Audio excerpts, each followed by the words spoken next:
Puta, se le vaya aquí. Iniciamos el cuarto y último panel de esta jornada, titulado La educación superior ante los desafíos de empleabilidad y complejización de los puestos de trabajo. Como señalara el subsecretario Orellana en el inicio de la jornada, una discusión fundamental. En un contexto de profundas transformaciones en el mundo laboral, marcadas por el avance tecnológico, la automatización y la evolución de los perfiles profesionales, la educación superior se enfrenta al desafío de formar personas capaces de insertarse laboralmente y liderar en entornos dinámicos, complejos y en permanente cambio. Este panel reflexionará sobre cómo fortalecer el vínculo, la formación académica y la empleabilidad, con una mirada a largo plazo que apunte al desarrollo sostenible y equilibrado territorialmente en nuestro país. Nos acompañan destacadas y destacados panelistas especialistas en este tema, a quienes invitamos a acercarse hacia adelante. En primer lugar, Manuel Canales, doctor en Sociología de la Universidad Complutense de Madrid, profesor titular del Departamento de Sociología de la Universidad de Chile y de la Universidad de O'Higgins. Bernardo Lara, doctor en Economía de la Universidad Stanford University, académico de la Escuela de Gobierno de la Universidad Adolfo Ibáñez. María José Valdebenito, doctora en Ciencias Sociales de la Universidad de Buenos Aires, académica de la Facultad de Educación de la Universidad Alberto Hurtado. Y por último, Juan Jacobo Velasco, doctor en Estudios del Desarrollo con referencia a Economías Emergentes en el King's College de Londres, Reino Unido. Oficial Senior de Información Laboral de la Oficina para el Cono Sur de América Latina de la Organización Internacional del Trabajo. Modera en esta oportunidad Marcela Arellano, socióloga especialista en políticas públicas que vinculan educación y trabajo y experta en formación técnico-profesional, consejera del Consejo Asesor de la Estrategia para el Desarrollo de la Educación Superior. Nuevamente recordar que la formulación de preguntas lo vamos a hacer en el mismo formato que ya pudimos ver. Así que, sin más preámbulos, adelante por favor. Muchas gracias. Bueno, buenas tardes a todos. Tenemos el desafío de ser el último panel de una larga jornada. Por lo tanto, también el que va a dejar la reflexión de cuando uno va de la vuelta a su casa, de qué aprendió, en qué estuvimos. Estoy haciendo un preámbulo, profesor, mientras usted llega, así que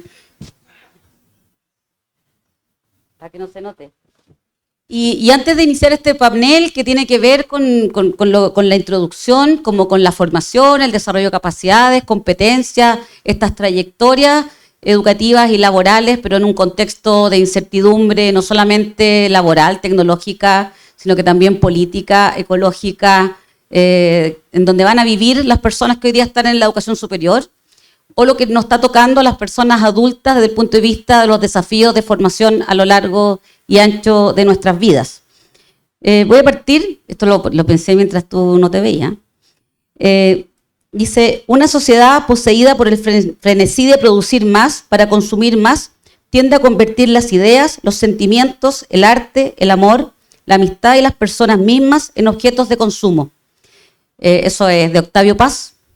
No es porque este sea un panel poético, sino porque creo que también nuestra conversación tiene que ver cómo vamos generando esta cantidad de títulos y grados que nos cuesta entender, cómo este mundo del trabajo en transformación va generando también un mercado informal al cual estamos entonces acompañando a los futuros profesionales, una informalidad que en Chile además va creciendo, cómo vamos aumentando con las políticas educativas, los niveles de acceso a la educación superior, de todos nuestros deciles, pero también con credenciales que son opacas, por decirlo de alguna forma, y que después a lo mejor van a conducir a las personas a frustraciones, a tener que cambiarse de carrera, a tener que revisar si... La mañana hablaban del retorno, menos mal que Brunner salvó, porque yo iba a hablar un poco de la sociología, porque ya sentía como estaban cerrando la carrera.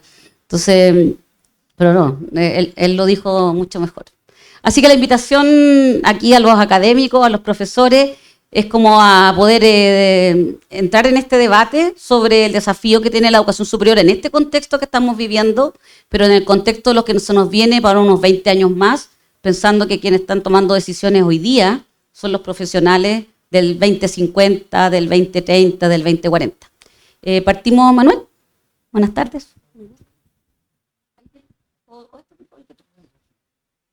Hola, buenas. Disculpen, estaba ahí siempre me equivoco, pero hay una ponencia, no sé si se va a poder ver. Sí, vale, pero me da igual, puedo irlo leyendo aquí también.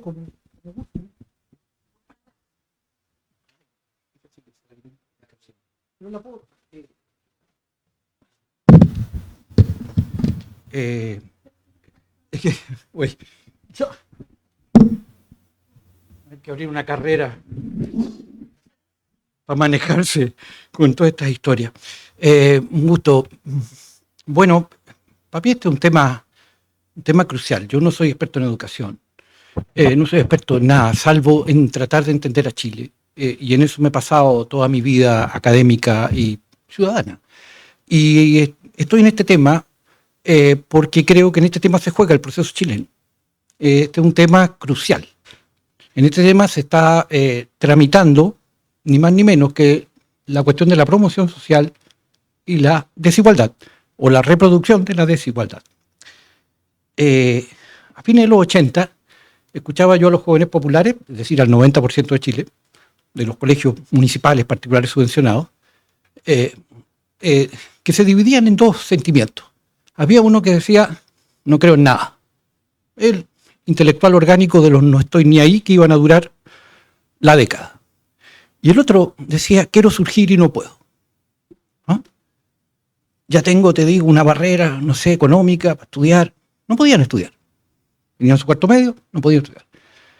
El 2006, escucho a un joven de cuarto medio en un liceo en el Monte que pensaba si se iba o se quedaba y me decía, mira, escuché a un taxista, un colectivero que me dijo, cabro, aquí se puede vivir, pero no se puede surgir. Se puede vivir ahora. Ya no era pobreza.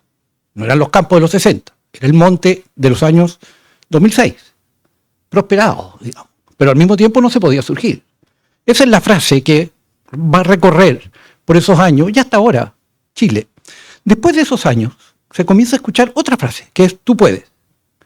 Y cesó aquel de no poder surgir. Todos podían surgir. Esa fue la promesa. Este título, que está allí, todavía vamos a hacer a alguien en el nombre de una entrevista que doy el 2006, 2005, donde ya se formula esta cuestión. Y llevamos 10 años y creo que sigue madurando. Voy a leer para no quedarme detenido. Claro que si puedo mover y leer, concentrarme, voy a... Ahí está, ¿no? Ahora, disculpen que ya esto... Este es el problema de la empleabilidad que estamos tratando aquí. Repito, empleabilidad, que es distinto a un bono salarial. No es un problema de sacar un bono más o un bono menos. No es esa la promesa. Nadie dice tú puedes ganar 100.000 pesos o 50.000 pesos más eventualmente que el que no lo haga. Tú puedes ser técnico profesional. Esa es la promesa. Esa es nuestra promesa. Nosotros la avalamos.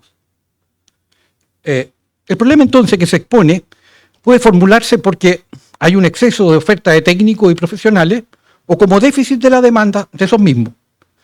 Lo que haya, lo primero, indica irracionalidad del crecimiento de la cobertura a escala del sistema de educación superior. Lo segundo, la rigidez del sistema productivo chileno para iniciar su complejización que no la ha iniciado todavía y así requerir trabajadores complejos que hoy día no requieren. Como sea, ambos hilos tejen este hierro. Combinados son el quiebre en el que terminan, en masa, cientos de miles de caminos largos, arduos, llenos de humanidad consciente y densa. Es el fin de la ruta del tú puedes. Surgir, llegar a ser alguien, dice hoy el habla común, así con nitidez existencial, que tienen clarito lo que es surgir o no surgir. Este monito lo hacía el año 2019, por ahí, en un texto con insignes coautores, y esta era la escala de cómo subía en 10 años la matriz de la matrícula de educación superior. Y esta otra era la matriz, era la matriz que nos propone ahora la subsecretaría para lo mismo, de cómo esa alza notable de la matrícula de educación superior no se corresponde con una complejización productiva y concretamente no mejora la productividad del trabajo. Eso es un escándalo, creo yo. Es un misterio. ¿Cómo se puede tener tanto éxito? Ser una industria tan exitosa y no mover la aguja de la productividad del trabajo. Obviamente no está en la formación, está que los trabajos que hay no requieren ese conocimiento que se está produciendo. El problema es que eso lo pagan los que lo pagan, digamos. Entre ellos el Estado con la gratuidad, etc. Ahora voy a la evidencia cualitativa. Antes un dato cuantitativo que circula, ¿no? Hay 1.200.000 profesionales con título completo, certificado, que, ahí está, esa es la matriz productiva que sigue plana, ahí está, y esa es la matriz escolar que alza. Esta es la matriz de la subsecretaría que reproduce el mismo esquema y nos muestra la línea plana de la productividad del trabajo. ¿Cómo tú formas a todas las cohortes populares durante 10, 15 años y la matriz y la productividad del trabajo no se mueve? ¿Dónde se fue todo ese conocimiento? O dicho de otra manera, ¿para qué estamos formando 1.400.000 si no caben en esos puestos? 20 años más. Ya llevamos 1.200.000, ahora hay 1.400.000 y es un tema de ahora. No es que sea una constante, es una ascendente. Esto parte hace 10 años. Súmenlo a 20 años. Ahora mismo este año tienes 1.400.000 más postulando. Vamos a la evidencia cualitativa, que era en la que yo me basaba. Yo escuchaba en los grupos esto. Y paso a leerlo porque creo que vale la pena oírlos, ¿no? Conocedores del fracaso y la frustración o de fraude. Fra es lo mismo, es el desengaño en su origen etimológico. El caso es que la promesa era frustrante y estoy hablando básicamente de egresados del sistema de educación superior no selectivo, el masivo. El caso es que la promesa era frustrante y el haberlo creído un defraude. Una vez titulados, una vez egresados, decían, a la salida hay un muro impasable y el mismo para todos. Las que creyeron no pueden descreer lo pasado ni seguir creyendo. El camino se corta. Una subjetividad formada en esos caminos de ser técnico profesional ha de desafirmarse, deformarse. No sé si estoy ahí, sí. Se rompe una identidad, una imagen de sí, querida por lo demás desde lo más profundo, proyectada y lograda y perdida casi al mismo tiempo. Llevarán como memoria de su ser social esa contradicción de ser y no. Es un logro personal, potente y valioso como ningún otro, y al mismo tiempo la negación otra vez. Voy a ver si... no. Ahí sí. No, parece que no. No. Parece que me pasé.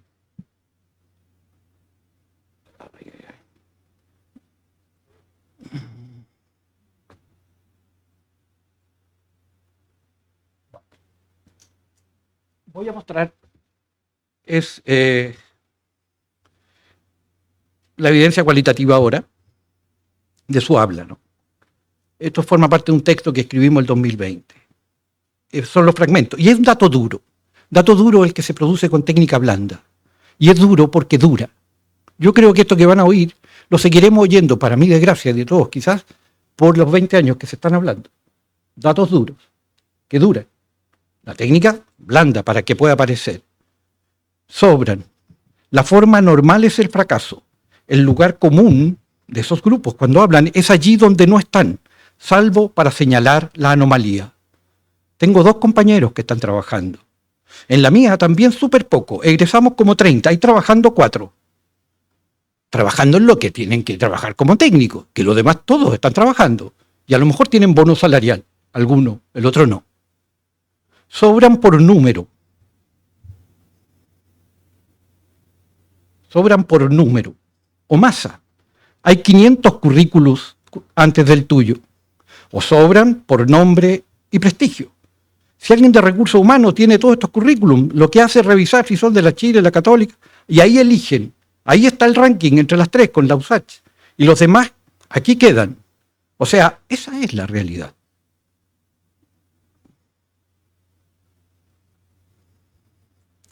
Pucha, si alguien me ayuda, que me pierdo un poco en la...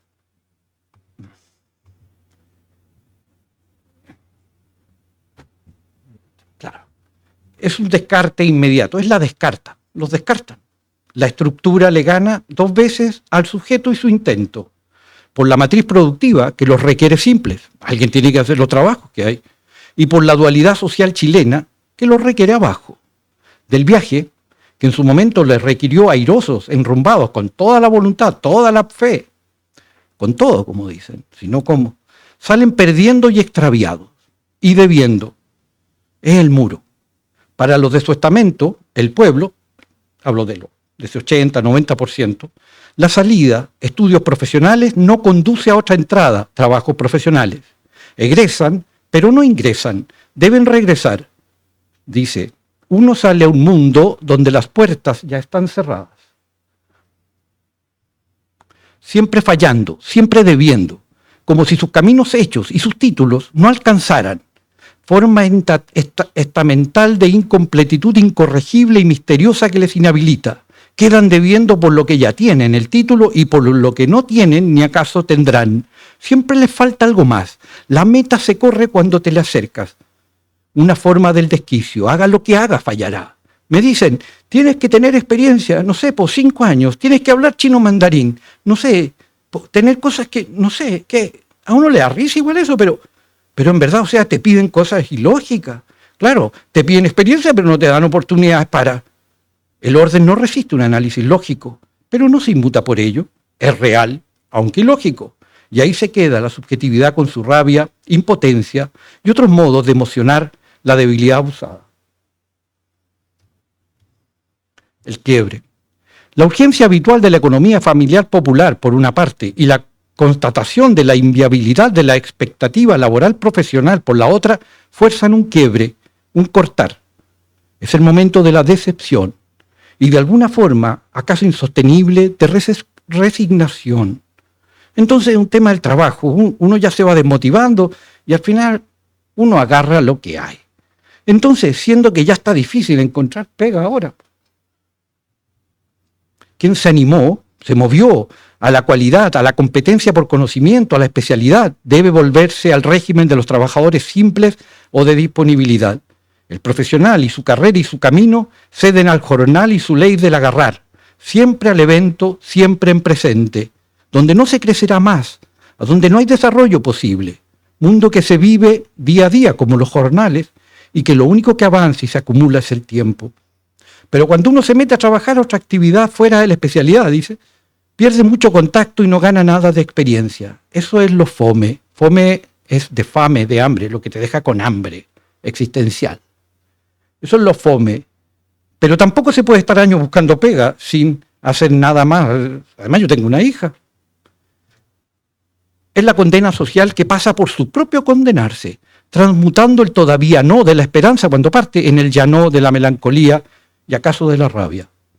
Como cuando iniciaba el viaje y se matriculaba en la carrera y el instituto que eligieron de nuevo quedaban responsables de su paso. Es la deuda, la duda y también el anuncio del fin de esta creencia. El camino seguido es por lejos el proyecto esencial de sus vidas. En ese camino han puesto típicamente los esfuerzos mayores y también una idea de sí. Es una inversión y un viaje identitario, y ambos de alcance mayor. El fracaso abate, un proyecto de ser queda tachado y el sujeto debe hacer solo su pérdida. Es desmotivante, es muy decepcionante. Yo creo que uno se proyecta. Entonces, es un proyecto donde uno se endeuda, que uno invierte tiempo y lucas, su intención, su concentración, todo en eso. Al final del tú puedes está la impotencia, el árbol de los frutos vanos. Maldicen la razón abusiva y misteriosa desconocida que explota sus sueños y luego deshace sus méritos, envanece sus frutos. Uno dice, estudié y me esforcé para trabajar en algo que no voy a ejercer. Y está esa impotencia por un tema que uno se esforzó. En mi caso yo era la mejor de mi curso y estoy trabajando en algo que nada que ver y queda todo en vano. Lo que sigue son los lentos y tortuosos retornos al camino del jornal, al trabajo simple y ahora en régimen neoliberal o a formas de autoempleo o equivalentes. Y lo que queda es la palabra ya dicha y sus arranques hacia atrás, al sentido de la escuela y los estudios superiores, y hacia adelante, el sentido del orden social y la permanencia del apartheid. Voy a dejarlo por aquí, porque la conversación sigue, empiezan a dudar sobre la conversación que domina el cuarto medio, de donde yo parto, estas escuchas, porque allí está el miedo, y ya está circulando la idea, mejor no hubiera estudiado. Simplemente decir que este sistema vive de este sueño, del sueño de dejar de ser jornalero, del sueño de dejar el trabajo simple. Pero no tenemos un proyecto económico y de desarrollo que quiera que sus jóvenes trabajen con la sensibilidad y el conocimiento. No los necesita, necesita brazos, necesita fuerza, jornadas. Da lo mismo. En ese sentido hasta no discriminador y se agradece. Pero la complejidad que estamos generando es también estos dolores, digamos, de los que hay que hacerse cargo. Yo no tengo una solución y no creo que haya solución. Creo que estamos en un problema mayor. Deshacerlo, ¿cómo? Continuarlo. ¿Cuántos recursos se va aquí? Piensen que con esto además se financia básicamente la investigación. Porque los académicos que trabajamos en investigación en las universidades, nuestro sueldo lo paga el pregrado. En todas. Esto. Así que nada, simplemente para pensar que si estamos sacando un plan de pensar de nuevo la educación superior, que no se nos olvide que tenemos que empezar a tecnificar la producción y que no nos hagamos los lesos y pongamos esto en el primer lugar que le corresponde como una cuestión de deuda social y de sostenibilidad del orden. Es cierto que esto no es tan importante como un portonazo. Esto es un sistemazo. Y nunca se hablará de eso. Nunca se hará el matinalazo con esto, digamos. Habría que escucharlo alguna vez. Eso, muchas gracias.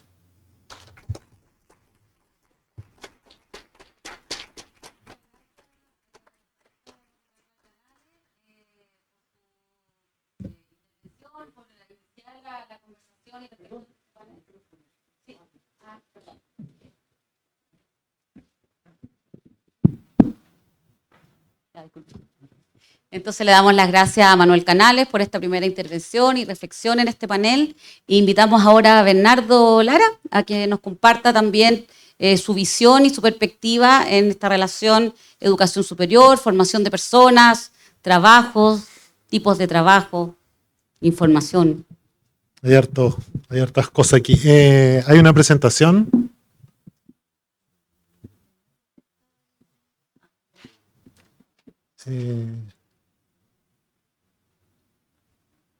Siempre es como raro mirarse a uno mismo, ¿no? Como yo en el Zoom lo tengo que apagar porque si no estoy en la vanidad me supera. Bueno, primero que nada, muchas gracias por la invitación. Yo soy estudiante de VosChef, egresado de VosChef, así que siempre es un gusto volver a casa y ver algunas caras conocidas también. Este es el título de la presentación, ¿cierto? Que es el panel Educación Superior ante los desafíos de la empleabilidad y complejización de los puestos de trabajo. Yo soy Bernardo Lara, de la Escuela de Gobierno de la Universidad Adolfo Ibáñez. Nosotros somos bien modernos, por eso el color que tenemos ahí lo acabamos de cambiar. A ver, ahí está. Bueno, ustedes quizás han escuchado esto durante el día, pero pensemos un poquito en el periodo 2000-2024, ¿cierto? Yo el 2000 estaba entrando a la universidad y cómo uno vería lo que viene hacia adelante. Podemos ver que hubo una gran expansión de la matrícula en ese periodo, ¿cierto? Pasamos de casi 440.000 estudiantes a más de 1.300.000, o sea, hay harto más estudiantes en las universidades. Además, en el mercado laboral, antes el 2000 solo un 17,8% tenía educación superior, ahora tenemos el doble, o sea, se ha vuelto una masa laboral mucho más educada.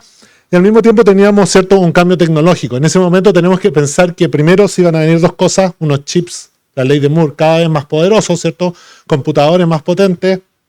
Y segundo, una internet de mayor velocidad. Yo me acuerdo, uno entraba a la ingeniería y decía, no, es que se viene internet. Es como, pero ahora ya estamos en ese mundo y además más masivo.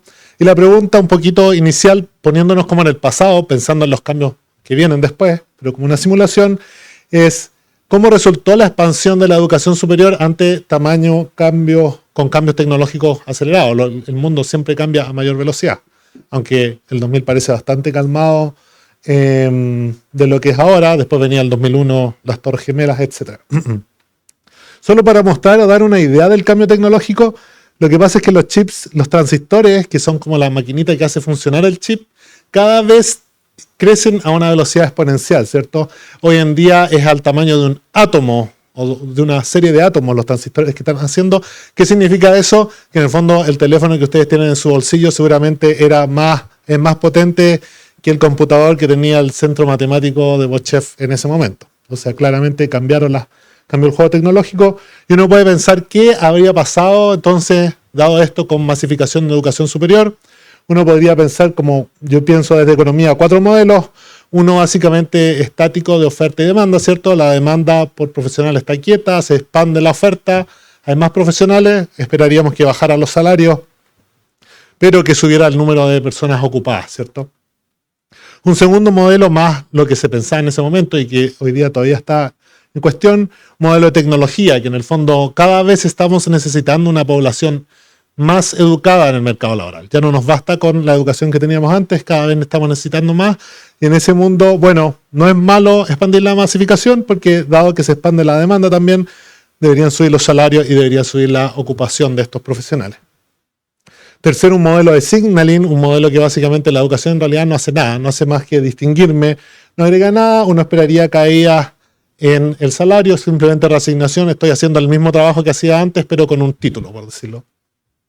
Y por último, un modelo de externalidades, quizá muy detrás de lo que era la política de capital humano de Chile, que es la idea de que, bueno, más profesionales mejor, porque saben que si las cosas funcionan bien, otros profesionales van a poder hacer más cosas, entonces deberían subir los salarios y la cantidad de ocupación. Entonces, lo que vamos a hacer en el ejercicio que vamos a hacer aquí, dado el cambio que hubo, un poquito a partir de la encuesta CACEN, ver cómo estuvieron los cambios en los salarios y en la ocupación. Este fue un estudio hecho en conjunto con Espacio Público. Y segundo, vamos a ocupar datos de mifuturo.cl, que por si ustedes no sabían, fue originado también en esta facultad. Patricio Melo está acá, es padre de lo que fue una innovación importante, ¿cierto? Recolectar los datos para que los estudiantes supieran en qué se estuvieran metiendo. Esto es futuro laboral, hacemos un montón de econometría, varias formas, tratamos de hacerlo lo mejor posible. El retorno, ¿cuánto importa estudiar para un joven entre 25 y 29 años? Importa. Vemos la empleabilidad, parece bastante estable. Básicamente, estudiar más parece aumentar la probabilidad de tener un empleo. Eso son buenas noticias, ¿cierto? Y esto no ha caído. A pesar de que se expandió mucho la educación superior, parece que todavía parece ser mejor tener un título y tener más probabilidad de estar empleado. Y por otro lado está el retorno de salarios. ¿Cuánto le pagan a las personas que están trabajando? Bien altos. Si se fijan aquí sobre 40%, siempre como que lo que dice aquí la gente que tiene títulos gana más. Ahora hay una pequeña caída ahí, pero sigue siendo súper alto, sobre todo si lo comparamos con niveles internacionales. Ahora vamos un poquito más, la novedad que yo siempre hago es meterme a mi futuro, que tiene ciertas ventajas, ¿cierto? Son datos administrativos de impuestos internos, son los que usarían en el FES para el pago. Una gracia también es que están separados por carrera y universidad, o sea, podemos meternos más en detalle y puedo ver diferentes cortes de estudiantes que la gracia que tienen la misma edad. O sea, uno pensaría los ingenieros civiles más o menos se titulan a la misma edad a través de los de años. Algunas desventajas, como es anual, yo no distingo en realidad si están desempleados o empleados, o es que recibieron un cheque muy grande, hicieron una consultoría en algunos periodos o no, pero los vamos a marcar como desempleados aquellos que ganan menos del salario mínimo. No nos permite ver, ¿cierto?, la naturaleza de la labor. Los economistas no hacen mucho ese trabajo de meterse a la naturaleza misma. Y tampoco veo los estudiantes de educación media. Entonces, ¿qué es esto? Esta es una curva que yo quiero reflejar cómo evolucionan los salarios. Si nos fijamos, la línea naranja son aquellos egresados de ingeniería comercial, que es una carrera que yo escogí porque pensé que era una carrera que era relativamente bien masificada, que a las universidades no les costaba mucho abrir. Línea naranja, 2005-2016, 6, los cortes, aquellos que salieron en el 2005-2006. La azul, 2008-2009-2010. ¿Qué es lo que vemos? Las universidades al tope medio que se mantienen igual. Esto es el salario del cuarto año. Más o menos las mejores universidades, los cabros siguen saliendo más o menos con el mismo salario. Pero podemos ver que la línea azul está un poquito a la derecha. ¿Por qué? Porque esto está ordenado por el ranking de salario. Entonces podemos decir, el milagro egresado, por decirlo, de ingeniería comercial hoy está ganando, o la corte más reciente está ganando más que el pasado. Esto nos está diciendo que en el fondo está subiendo cuánto se paga a los ingenieros comerciales en el mercado laboral. Esto obviamente hay una diversidad, aquí llega hasta 1 millón, pero uno podría decir, mira, estos, claro, no ganan como los estudiantes de las universidades top, pero siguen estando mejor que la educación media. Y aparentemente, a medida que pasa el tiempo, están ganando más. Esto puede ser porque la demanda aumentó, también porque las universidades se van consolidando, ¿cierto? la Universidad Mayor, la Universidad Diego Portales, la Universidad Central, no son lo mismo que eran antes. Se han ido consolidando y uniendo con el sector productivo. Por otro lado, yo puedo hacer un ejercicio similar. Aquí estoy ordenando egresados de ingeniería comercial según su empleabilidad. Entonces, básicamente, más abajo, menos personas en desempleo. Y podemos ver que, claro, las universidades top tienen 95% más o menos está trabajando, según los datos de futuro laboral, o de mi futuro, perdón. Y si uno mira como en los 2000, y de nuevo tenemos dos cortes, la naranja más antigua, la azul más reciente, hasta como el lugar 2200, la empleabilidad se mantiene bastante estable. O sea, pasó el tiempo, más o menos no cayó mi empleabilidad, a pesar que somos más ingenieros comerciales en general, el ingeniero comercial de la Chile sigue encontrando pega. Pero aquí sí se ve una cosa de masificación con baja empleabilidad. Aquí se ve que la curva azul se movió a la derecha, lo que significa que se expandió mucho el sistema con algunas ingenierías comerciales que no tenían los niveles de empleabilidad que tienen los demás abajo. Aquí sería como alrededor del 20%, 17% que están desempleados. Y aquí yo creo que es donde hay algunos problemas, unos desafíos del sistema. Como la masificación también fue con baja calidad en algunas instancias. Ahora, algo bueno, el panel es cómo proyectarse. Yo, habiendo pasado varios rectores, mi impresión de los rectores en general es que son bien vivos, como dirían algunos. Saben lo que están pasando. Y lo que muestra este gráfico es cuánto ganaba en el 2010 una carrera, cada puntito es una carrera, y cuánto cambió el número de titulados, el porcentaje de titulados, cuánto se contrajo o se expandió el número de titulados. Esto es como un chequeo si las universidades están reduciendo la matrícula en carreras que no están rindiendo o la están expandiendo o quizá, digamos otra forma de decirlo, están expandiendo más en carreras que están teniendo mucha demanda en el mercado laboral. Y podemos ver que hay una tendencia positiva, que lo que nos indica que básicamente contra más ganaba en el 2010, más se expandió la matrícula. Esto puede ser porque los alumnos quieren matricularse e identifican oportunidades, pero también mi impresión es que porque las autoridades de las universidades hacen ciertos criterios. No es que llegan y abren matrículas así, sino que tienen ciertos testeos de mercado. La curiosidad está en ingeniería en minas, o sea, se expandió un montón. Porque yo cuando yo estaba estudiando ingeniería en minas era top. Bueno, ahora se expandió porque las universidades ven que ahí hay alta demanda en el mercado laboral. Entonces esto de cierta manera es buena noticia. Hay que tener fe en la autoridad.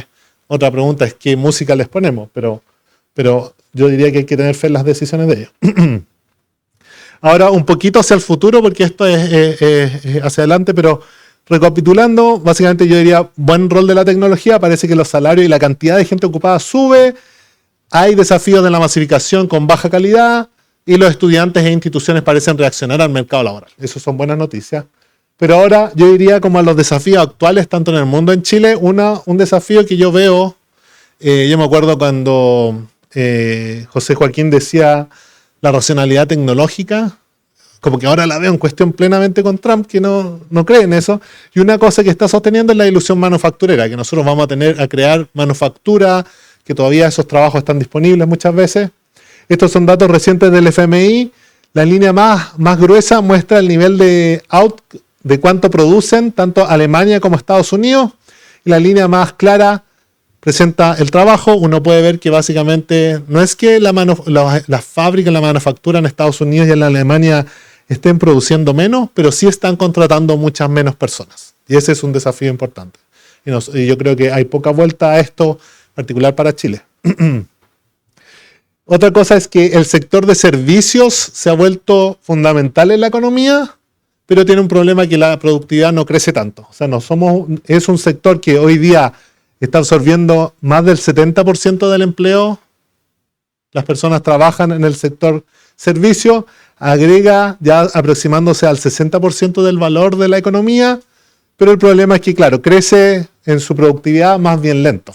No es la manufactura, normalmente uno piensa que crece rápido, el sector servicios tiende a ser muy intenso en capital humano y por lo tanto uno piensa que crece poco. Esto a partir de datos del Banco Mundial. Un poquito aquí yo diría que no es que no hubo transformación a partir de la masificación de la educación superior, sino que esta transformación al sector servicio, con muchos, uno piensa en el peluquero, pero hay muchos servicios más de alto valor, que incluso se exporta. Un poquito de esta transformación ha sido hacia el sector servicio, un sector servicio más intenso en conocimiento. Y por último, como esto es pensando en el futuro, lo que está en la boca de todo es qué pasará con la inteligencia artificial y los trabajos, ¿cierto? Tenemos esta especie de calculadora de palabras que tenemos, que todos ahora tienen en sus manos. Algunos, cada vez que tienen una prueba, lo ocupan, pero bueno. Y esto nos plantea desafíos. ¿Cómo pensar en qué pasa con la expertise, con el saber, que es básicamente mucho del quehacer universitario, ¿cierto? Una posibilidad es que el expertise sea obsoleta, ¿cierto? Como este pensamiento de que, mira, esto es como la calculadora, ahora que la calculadora suma, entonces no necesito aprender a tanto sumar porque tengo la calculadora. Aquí sería como algo parecido, ¿cierto?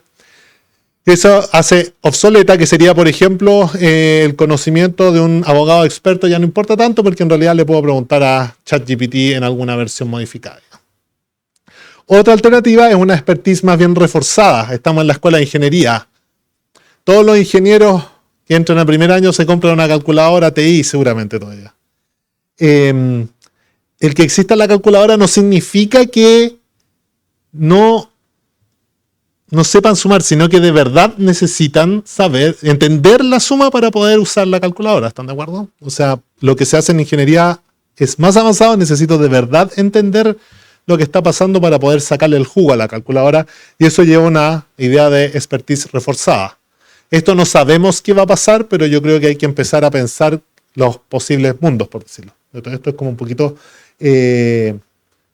futurología. Y por último, la pregunta es, dado esto, ¿es posible que la inteligencia artificial justamente nos ayude a generar mayor productividad en el sector servicios, que es donde hemos puesto mucha gente trabajando?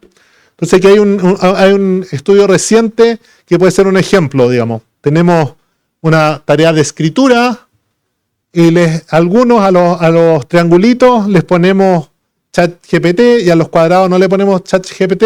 ¿Qué es lo primero que vemos? Bueno, que todo escribe más rápido por alguna razón bastante evidente, ¿cierto? Si tengo la ayuda de inteligencia artificial, escribo más rápido, pero después vemos como la nota del ensayo que uno le pondría a lo que escribieron.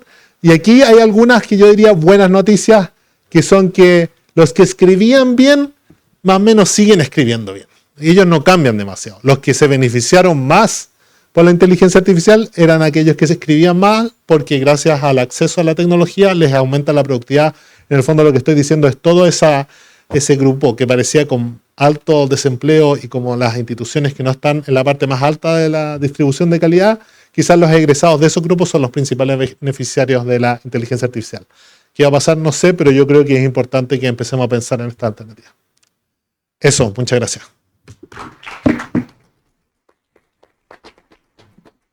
Muchas gracias, Bernardo. Y invitamos ahora a María José Valdebenito, de la Universidad Alberto Hurtado, a que también incorpore sus reflexiones a este panel.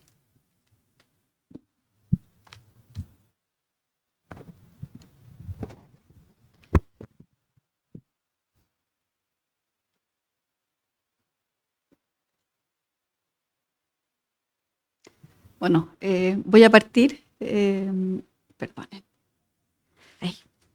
Primero que todo, bueno, quiero agradecer la invitación a este panel.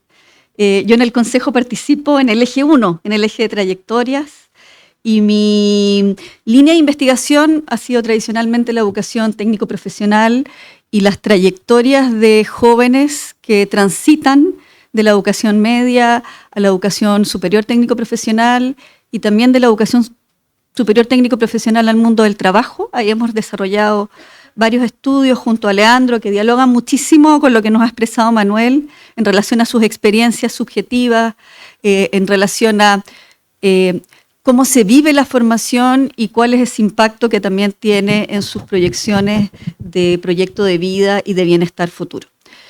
Pero en estas mismas reflexiones e investigaciones que hemos venido haciendo hace mucho tiempo, surgen algunos nuevos debates o algunos nuevos puntos que nos han permitido también ir profundizando en otros núcleos de investigación que de alguna manera dialogan de manera muy estrecha con las trayectorias. y es lo que tiene que ver con este vínculo entre la formación para el trabajo y la empleabilidad, pero cómo esa formación para el trabajo y la relación con la empleabilidad está en estrecho vínculo con las propias dinámicas de los sectores socioproductivos y los territorios. Identificando, por cierto, que no ocurre lo mismo en los distintos territorios con los mismos sectores y no ocurre lo mismo entre sectores que nosotros creemos que pueden tener dinámicas similares. Entonces, esta es una presentación que es más bien recogiendo algunas investigaciones de colegas que han desarrollado estudios interesantes en torno al mismatch entre la oferta de formación de capacidades y las demandas de los sectores socioproductivos. La Paola Sevilla, Goñi, Zúñiga, Lamisky también han desarrollado importantes estudios que nos ilustran entonces respecto de en qué estado estamos en relación a la formación técnico-profesional y esta unión, este ajuste de competencias en relación a lo esperado por el mundo productivo y las cualificaciones o calificaciones que disponen estos profesionales una vez que egresan. ¿Qué nos muestran las evidencias?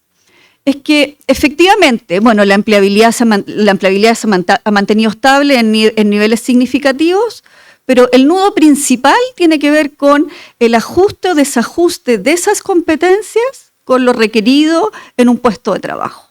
Entonces encontramos muchos profesionales, técnicos que están trabajando, pero están trabajando en puestos de trabajo que no dialogan con esas competencias desarrolladas en sus planes formativos.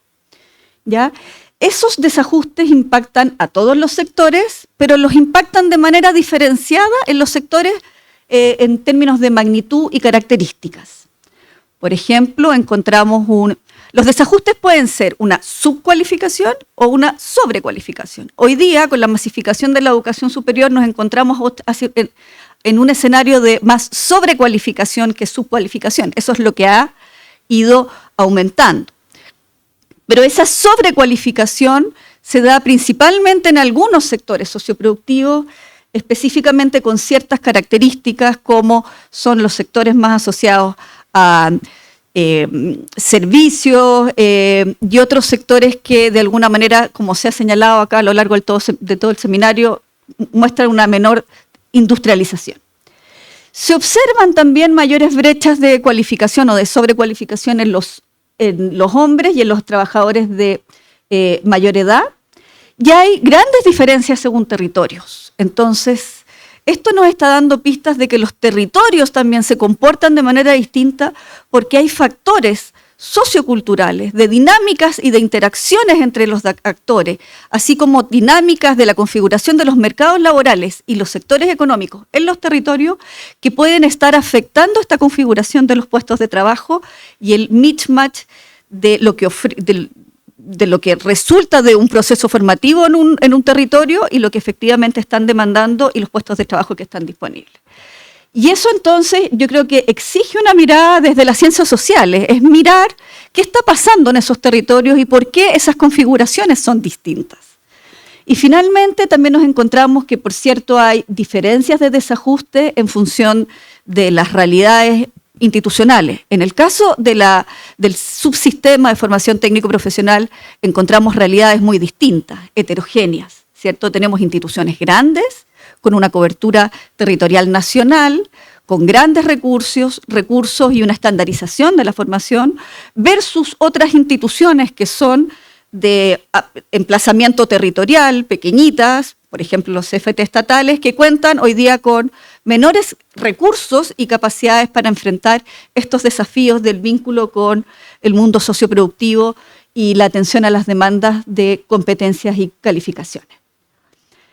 Aquí hay un modelo que, bueno, unos colegas han desarrollado, unos colegas con que nosotros hemos trabajado, que trabajamos en un proyecto que fue financiado por la Fundación Picarte, con la Universidad de Glasgow, que en definitiva nos habla de que este vínculo, ¿cierto?, entre el mercado de formación de competencias y habilidades y la utilización de habilidades y el equilibrio que se puede dar, tiene un fuerte marco de posicionamiento o está muy afectado por la gobernanza que se da. Es decir, la relación y el vínculo estrecho que pueden sostener las instituciones de formación con los sectores socioproductivos, las áreas, etc. Y hay amplia literatura y referencias en el caso de la formación técnico-profesional. Lo que podemos encontrar en el mundo en general son distintos modelos, pero uno podría caracterizarlos como modelos de alta coordinación entre los sectores socioproductivos y las instituciones de educación superior, como es lo que ocurre con estos modelos corporativistas que, por cierto, encontramos en países como Alemania, Suiza, donde, por ejemplo, la formación por alternancia, la formación dual es muy activa. Y otros modelos que son de mayor descoordinación y donde efectivamente los resultados en esta relación de ajuste de formación y de formación y de uso de esas habilidades tiende a ser no tan intensiva, ¿sí? Entonces encontramos que son modelos distintos y que yo quisiera hacer una precisión. Esos modelos coordinados tienden a ser muy únicos. Yo me acuerdo hace 2 años estuve en una conferencia en Oxford y había un especialista en formación dual que decía, un alemán decía, bueno, el modelo dual ha sido muy difícil de poder reproducir en otros países. E incluso en Alemania no se ha podido reproducir en empresas que no son alemanas. O sea, hay algo cultural dentro de la empresa y de esa lógica de organización entre la industria y sus trabajadores y la incorporación de aprendices que es muy particular y que es muy propio de una cultura. Por lo tanto, lo que más bien vamos a ir observando en otros países son modelos de descoordinación. Pero, ¿y qué es lo que ocurre? Bueno, también la evidencia internacional dice que en general estas coordinaciones tienden a estar principalmente orientadas a que los sectores socioproductivos buscan participar, por ejemplo, en la formulación de políticas en torno a cuáles son esas cualificaciones, en los marcocualificaciones, a nivel macro. A nivel meso, tratan también de tener una presencia persistente y constante en los consejos territoriales o en los consejos sectoriales. Y, por último, algunas relaciones que tienden a ser aisladas. Esto pasa en la mayoría de las partes del mundo, no en los países corporativistas, pero sí en los otros países, entre instituciones y empresas. Sin embargo, tienden a ser voluntarias, muy limitadas y no están orientadas a, por ejemplo, participar de manera directa en la formación o tener una incidencia en la formación y participar de manera directa en el proceso formativo y en estos procesos de alternancia con una voluntad, ¿cierto?, de integrarse al proceso formativo y capacitar a sus trabajadores y generar una cultura interna en torno a esa colaboración. Es más bien una cultura que se orienta a una demanda por el desarrollo de ciertas competencias, pero que se aísla de esa participación en el sentido más profundo. En el caso chileno, bueno, esto también está súper ilustrado.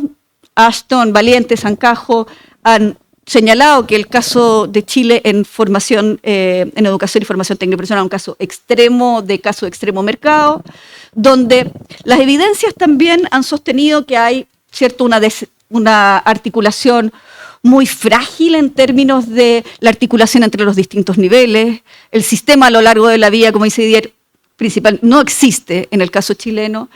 Podemos también sostener, y eso es lo que hemos investigado nosotros, que los vínculos que establecen las instituciones educativas, tanto en educación media como en educación técnico-profesional superior, tienden a ser vínculos desinstitucionalizados.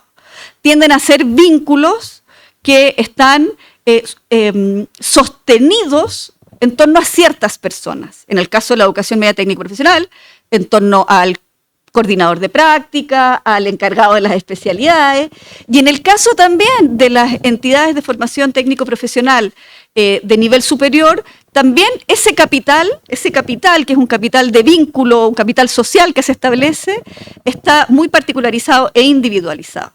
Y no hay vínculos sostenidos de institucionalización o son convenios que son muy estándar y que no profundizan tal vez en vínculos más profundos y estrechos que podrían mejorar la formación. Encontramos también a nivel territorial una multiplicidad de instancias de coordinación horizontal a nivel regional. Todos saben, por ejemplo, que en Antofagasta se han trabajado 30 consejos territoriales en torno a la minería, la educación técnico-profesional, por 30 años, y son muchos, todos los ministerios han tratado de levantar sus propias mesas sectoriales que son interseccionales, intersectoriales, pero que no dialogan y que además se superponen en sus objetivos. No hay complementariedad. Entonces lo que empezamos a reconocer son reiterados esfuerzos en los que permanentemente vamos haciéndonos las mismas preguntas, pero en las que no logramos avanzar. ¿Sí? Y a su vez hay una baja capacidad local para generar esos núcleos de desarrollo territorial. Pero eso no es una incapacidad de la institución formativa. Es como se decía, y lo han dicho durante todo este seminario, responde también a una lógica como de gremios o sectores socioproductivos que no tienen cohesión, que son fragmentados, que están desarticulados entre sí y que algunos sí han podido desarrollar algunas acciones, que son los que han desarrollado acciones más permanentes, y otros que a su vez yo diría que hay otro factor que es importante, que es la normativa. O sea, uno sí encuentra que hay mayor ajuste de competencias entre las formadas y las requeridas en aquellos sectores donde hay mayores regulaciones. Por ejemplo, el sector de salud, ¿cierto? Como hay más normativas, e incluso está normado mucho más la práctica profesional, en el sector de educación es lo mismo, pero tiene que ver con una característica del sector particular que de alguna manera tiene especificidades normativas que conllevan a que la lectura en torno a lo que se espera sea más fácil. Y en otros sectores, como el caso minero, por cierto, ha habido un trabajo sistemático, colegiado, pero sobre todo también sigue habiendo o persiste una alta demanda respecto a la inconsistencia entre las capacidades o habilidades desarrolladas y las que realmente requiere el sector. Pero eso también tiene que ver con el dinamismo de ese sector, ¿cierto? Y otras dinámicas que tienen que ver con dinámicas migratorias, dinámicas específicas de esos territorios que también afectan esas capacidades también de generar un ajuste adecuado. Finalmente, yo traje aquí un caso de estudio de una tesis que desarrolló una estudiante mía que me parece muy interesante porque es un instituto profesional grande, ¿ya? Entonces, ella hizo una profundización cualitativa respecto a cuáles eran las tensiones que tenían distintas sedes en torno a la vinculación con los sectores socioproductivos a propósito de esta intencionalidad de generar mayores capacidades. En primer lugar, en todos los territorios, los equipos relatan es que la heterogeneidad de los gremios es altísima. O sea, no puedo tener consideraciones iguales o una estandarización en función de estas consideraciones en torno a los sectores socioproductivos. Las diferencias normativas por sectores socioproductivos también afectan. Esta tensión entre la estandarización y las particularidades y a su vez una poca orientación o una gestión que está principalmente orientada al proceso y no al resultado. Es decir, es una gestión de la relación que se orienta a el cumplimiento de ciertas acciones y al desarrollo de ciertos procesos, pero que no pone el foco, por ejemplo, en resultados de aprendizaje o cuál es el efecto o impacto que tiene esa relación en la empleabilidad y el incremento de desarrollo de capacidades específicas para el estudiantado. Por último, yo quisiera decir, bueno, que es importante reconsiderar los marcos institucionales, la importancia de fortalecer marcos institucionales que fomenten el desarrollo territorial. Hay que mirar cada territorio, hay que mirar cómo se comporta cada sector socioproductivo en esos territorios, porque no es lo mismo y tenemos evidencia sostenida que permite expresar eso. Hay que transitar de esta estandarización que se produce a propósito de los criterios de acreditación, pero de los propios criterios institucionales, hacia una orientación más a resultados que permita evidenciar efectivamente cuál es ese logro y no solo centrarse en el proceso. Y finalmente, desarrollo de capacidades de gestión que vayan más allá de esta individualización de los vínculos que se establecen con los sectores socioproductivos, que de alguna manera no permiten robustecer el desarrollo de esas acciones de manera coordinada en el tiempo. Eso, muchas gracias. Muchas gracias, María José, por compartir además parte de los estudios de la universidad. Invitamos para cerrar este panel a Juan Jacobo Velasco, oficial senior de la OIT, También los invito a que vayan pensando preguntas para este panel, reflexiones que quieran incorporar al debate. Sí, buenas tardes a todos y todas. Es para mí un gusto poder participar de este seminario y quisiera hacer antes una especie de pie de página para explicarles o contarles desde dónde voy a hacer la presentación del día de hoy. En muchas medidas, yo tengo una especie de situación muy particular en Chile porque soy un outsider e insider a la vez. Llegué en el 96 a Chile a estudiar mi maestría en macroeconomía en la Universidad Católica. Terminada mi maestría, me contrata la Universidad de Talca para dar clases en Talca, por lo tanto conozco también la situación de regiones. Me tocó, mientras daba clases, empezar a ser consultor de la OIT y después fui contratado y desde entonces he hecho investigación sobre mercados laborales de América Latina y en particular de Chile. Pero estudié Ciencias Políticas en la Universidad de Chile y la década pasada fui acreditado con la beca Chile para hacer mi doctorado en Reino Unido. En consecuencia, he podido vivir el proceso de lo que significa hacer universidad en Chile, acompañando el proceso, pero también desde la lógica del acompañamiento de las políticas públicas vinculadas con mercado laboral. Entonces, mi situación es muy particular en ese sentido, muy específica, y por eso cuando me invitaron acá, sentí que era una excelente oportunidad para reflexionar fuera de la caja. ¿En qué sentido? El mes de febrero publicamos como OIT un estudio regional sobre empleo juvenil e informalidad que da cuenta de la situación de empleo juvenil en toda América Latina y el Caribe con análisis cuantitativo y cualitativo. ¿Por qué es muy importante este análisis del mercado laboral y de los jóvenes? Porque la situación de marco donde funciona la vía universitaria tiene que ver justamente con la situación de los jóvenes en particular. Y es muy interesante porque nosotros sacamos conclusiones vinculadas con tendencias que podemos observar que impactan particularmente al mercado juvenil, pero que de alguna manera tienen un correlato con cómo funcionan las universidades.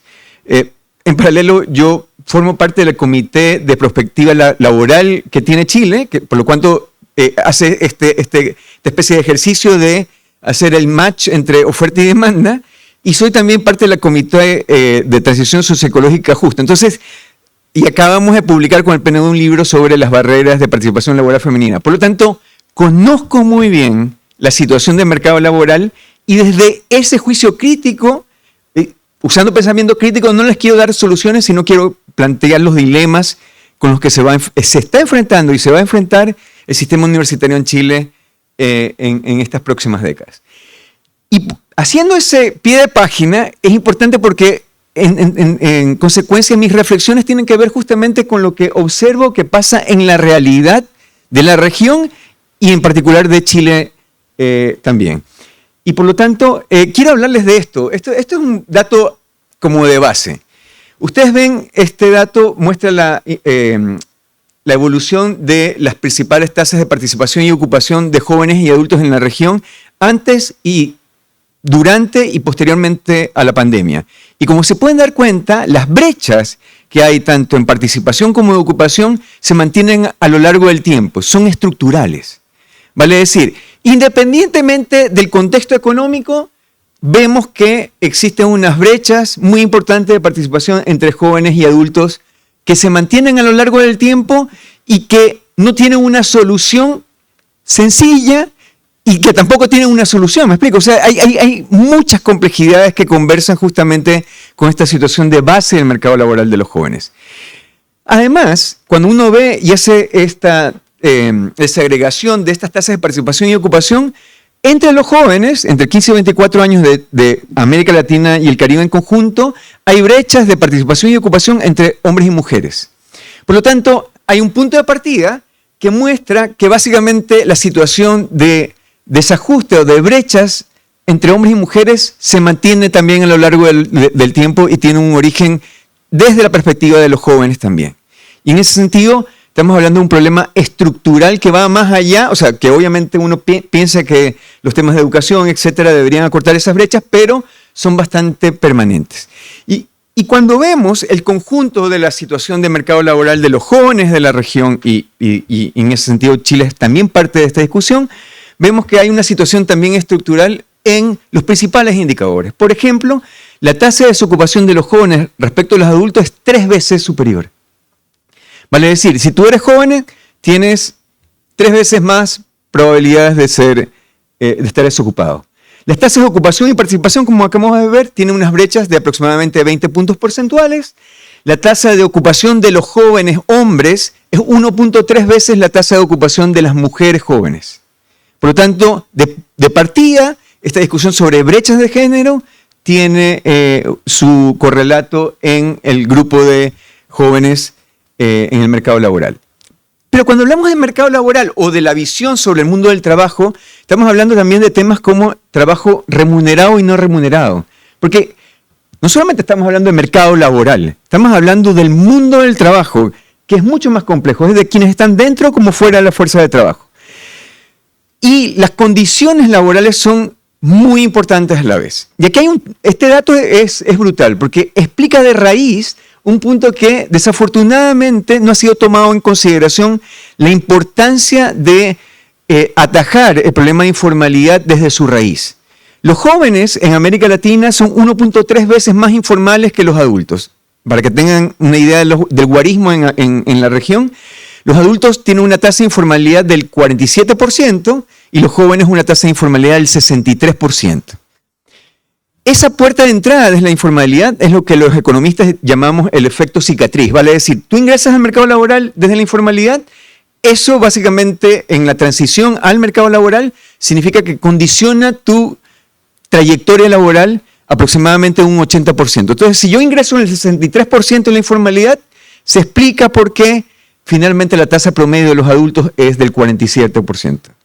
Y eso muestra lo gravitante que es sobre cualquier política de formalización, el foco en los jóvenes.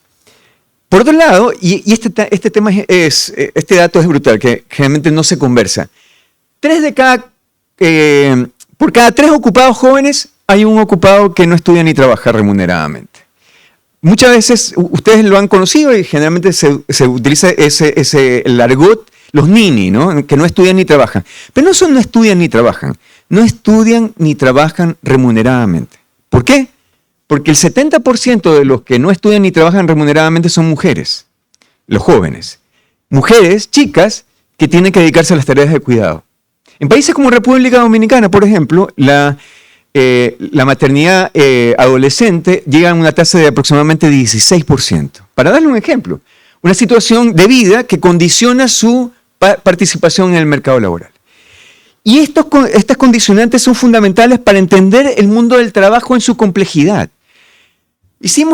Junto con las cifras, hicimos un trabajo cualitativo en 10 países de la región en que pudimos tener información cualitativa justamente sobre diferentes elementos que configuran la participación, vale decir, la trayectoria de los jóvenes en el mundo del trabajo. Por ejemplo, obviamente, pues hay un principio que tienen poca experiencia, pero además que eso se suma o se potencia con las limitadas políticas e instituciones, o sea, el poco foco en jóvenes. Esto conversa justamente con este punto que ven al lado de abajo derecho, con la falta de una voz organizada, ¿no? Los jóvenes tienen, a diferencia de otros grupos, por ejemplo, los pensionados en todos los países, las mujeres, son grupos organizados que tienen capacidad de incidir en la agenda pública. Los jóvenes carecen de un marco institucionalizado para justamente incidir en la política pública, a menos que se organicen en cuestiones muy circunstanciales, como lo que ocurrió en el año 2011, cuando hubo las movilizaciones de los estudiantes universitarios, por ejemplo. Eso movió la aguja. Pero en términos generales, vinculados con mercado laboral, hay poca capacidad de agencia para influir en el tipo de política pública. En consecuencia, uno de los aspectos que señala el estudio, es que hay una falta de trabajo decente. Vale decir, los jóvenes son vulnerables y tienen condiciones mucho más precarias de trabajo en el mercado laboral. Además, y esto se da, es brutal, ¿no? Porque nosotros hicimos las encuestas, o las entrevistas con jóvenes de la región. Y es evidente, es una cosa que los marca el desajuste que hay entre educación y el empleo, ¿no? Esto de estar sobrecalificados es un un signo que es bastante presente independientemente del tipo de joven y del país.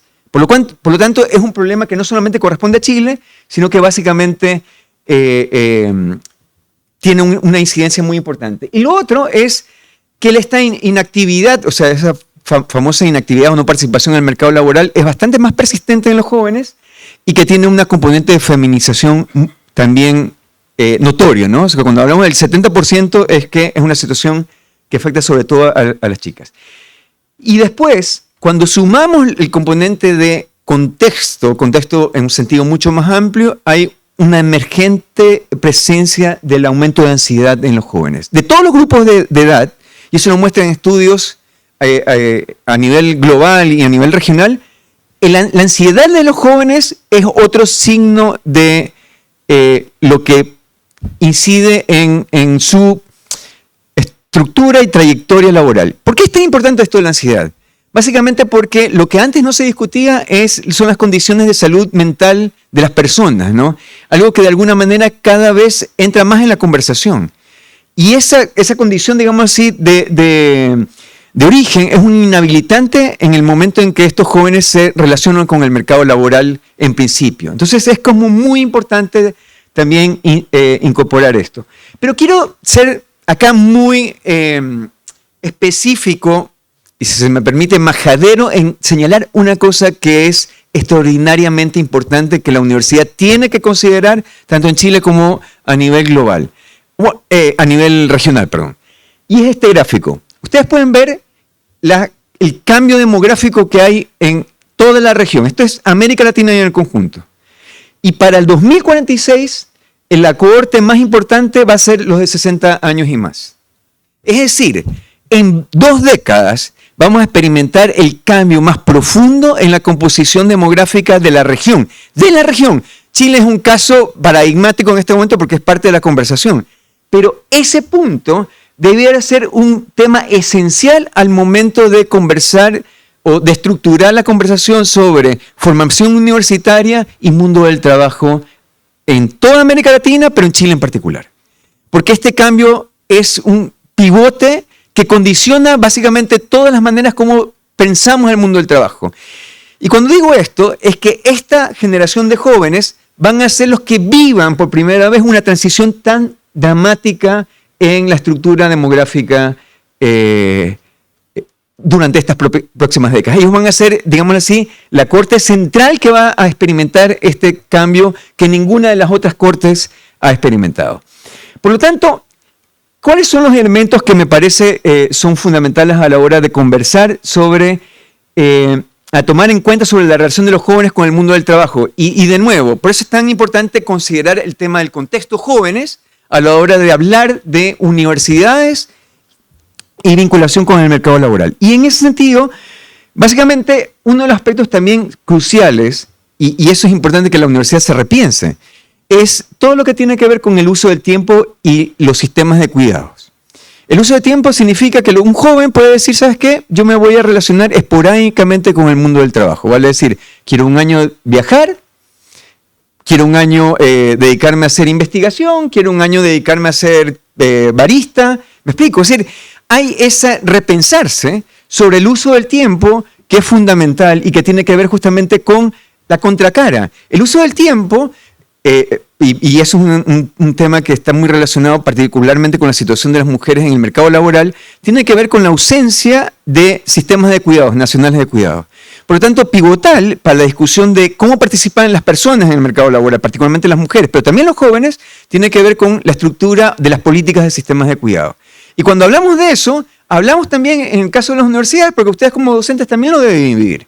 Probablemente las universidades tienen la facilidad de darles una prestación en el caso de las mujeres en maternidad, de una guardería, etcétera. Pero extrapolen eso en una situación, un contexto mucho más general. Condicionan las decisiones de tener familia, etcétera. Entonces es un tema fundamental el uso del tiempo y los sistemas de cuidado. Otro tema también fundamental es, como les digo, cómo se piensa en los jóvenes frente al trabajo, cómo conversa eso con el uso del tiempo y la economía de cuidados, con el emerger de las nuevas tecnologías, y eso básicamente lo voy a considerar en una reflexión posterior. Las transiciones. Vieron les mostraba el gráfico de la transición demográfica, pero hay dos transiciones que son pivotales y que también deberían guiar esta conversación entre universidad y mundo del trabajo, que es la transición demográfica y la transición medioambiental, que son transiciones que se están dando pero que no aparecen en el día a día en la conversación. Es mucho más sexy hablar de la transición o el cambio tecnológico, que es una cosa que nos afecta en todo momento y tiene alto impacto en todos estos temas vinculados, por ejemplo, a la productividad, etc. Pero esas otras transiciones más silenciosas están ocurriendo y tienen que, de alguna manera, mover la aguja en el sentido de reconfigurar las prioridades del sistema educativo universitario para dar cuenta de esas otras transiciones en su conjunto. Y finalmente, el tema del enfoque de políticas. Porque les decía, el 2011 es un muy buen ejemplo de que cuando los estudiantes o los jóvenes tuvieron agencia, movieron la aguja. Pero en general uno observa que no hay esa capacidad de agencia para justamente introducir el tema de la importancia de facilitar mecanismos de inserción desde la formalidad de los jóvenes al mundo del trabajo. Quiero terminar con algunas reflexiones que a propósito de esto me parece muy importante que van a marcar el mundo del universitario acá y en general a nivel global. Uno, obviamente, la irrupción de la tecnología, que es una cosa que nos está afectando en la manera como nos relacionamos. Dos, el hecho que hoy por hoy tenemos que pensar que la educación va a ser y formación va a ser permanente porque los cambios son cada vez más acelerados y tienen un impacto en toda la estructura de puestos de trabajo y de futuros puestos de trabajo o de ocupaciones que se van a crear en los próximos años y que el 70% van a ser totalmente nuevas. Por lo tanto, la universidad tiene que repensarse en la formación permanente. O sea, ya no solamente es un tema de carrera, sino que básicamente todas las personas van a transitar por puestos de trabajo y estar fuera de la fuerza de trabajo, etcétera, en ese sentido. La otra cosa es la prioridad en generar escenarios o anticipar escenarios con una mirada centrada en la complejidad y lo sistémico. Por eso les hablaba de todos estos cambios que impactan a la vez. ¿Cómo podemos anticipar todo eso, generar escenarios y dar respuestas en ese sentido? Los otros tienen que ver con la necesidad de hacer ajustes permanentes ante una realidad de procesos de cambio constantes, como ya les dije, unos que son constantes y otros acelerados. Y la pregunta del millón que tiene que ver con justamente cómo, si es que hay una cabida, y me parece que es súper importante pensar que hay una cabida de un mundo poseducativo. La pregunta es muy básica. ¿Qué pasa si un chico o chica ingresa a los cursos libres de Stanford, de MIT, etcétera, y muestra que tiene las competencias para responder a un trabajo? Vale decir, ¿qué es lo más importante, el título o las habilidades adquiridas? Y en un extremo, una persona que ha sido súper enfocado en hacer esos cursos de manera gratuita, tiene las competencias y puede responder mejor que el mejor estudiante egresado de cualquier facultad. Claro, uno puede decir, no, pero eso no se puede dar. Yo no lo doy tan seguro. Y la pregunta me parece que es muy importante, porque de alguna manera eso genera varios de los desafíos que quiero señalar a continuación. Uno es el debate de la priorización de los recursos. Uno de mis profesores guías en la tesis es decano de una facultad de humanidades en Estados Unidos. Y me decía, mira, Jacobo, el problema en este momento es que básicamente no va a haber en el mediano plazo financiamiento para las carreras humanistas acá, sino que todo se está yendo a tecnologías. Y la pregunta es, ese dilema que se está dando en el mundo desarrollado, pero que básicamente está arribando más rápidamente que tarde acá, ¿cómo se va a enfrentar? El hecho de que hay un direccionamiento hacia los STEMs o hacia todo lo que tiene que ver con carreras tecnológicas vinculado con esta discusión sobre carreras humanísticas. Es un gran desafío que conversa también con el otro tema respecto de cómo está evolucionando el mercado laboral. Segundo, la agilización de las respuestas y el rediseño. Por ejemplo, yo, a propósito del estudio de jóvenes. Sí, ya con esto cierro. Estoy haciendo un diseño de un estudio sobre impacto de inteligencia artificial en los jóvenes en la región. Y me llamó mucha atención cuando hablo con las facultades de administración y empresas, las top de aquí, todavía no hay un rediseño vinculado con cómo estamos usando para la formación de inteligencia artificial. sea, cómo conversa el mercado con eso, y lo que uno a priori observa es que hay una especie de inercia que de alguna manera la aceleración de los procesos tecnológicos está violentando. Lo que les digo, ¿cómo nos pensamos con una universidad para aprender o reaprender de manera permanente la pertinencia y reformulación ágil de la oferta educativa? Mi pregunta es, ¿podemos pensar en carreras más cortas? ¿Cómo esto conversa con dar una solución a los temas de sobrecalificación o subcualificación? En la Unión Europea, el 20% de los estudiantes universitarios cuando ingresan al mercado laboral están sobrecalificados, por ejemplo, 22%. Y finalmente, los desafíos permanentes acelerados, qué carreras, qué modalidades, qué rol. Desde este año se inaugura lo que se ha denominado la generación beta, que van a ser los chicos y chicas que nazcan entre el año 2025 y 2039. Estas personas van a vivir con la inteligencia artificial como su hábitat natural. Y mi pregunta es muy sencilla. ¿Qué pasaría si nuestros chicos y chicas digan, ¿sabes qué? Yo todo le voy a preguntar, todo lo que voy a necesitar para el mercado laboral se lo voy a preguntar en inteligencia artificial? ¿Cuál es el rol, cuál es la respuesta que va a tener el sistema educativo universitario ante esta cohorte?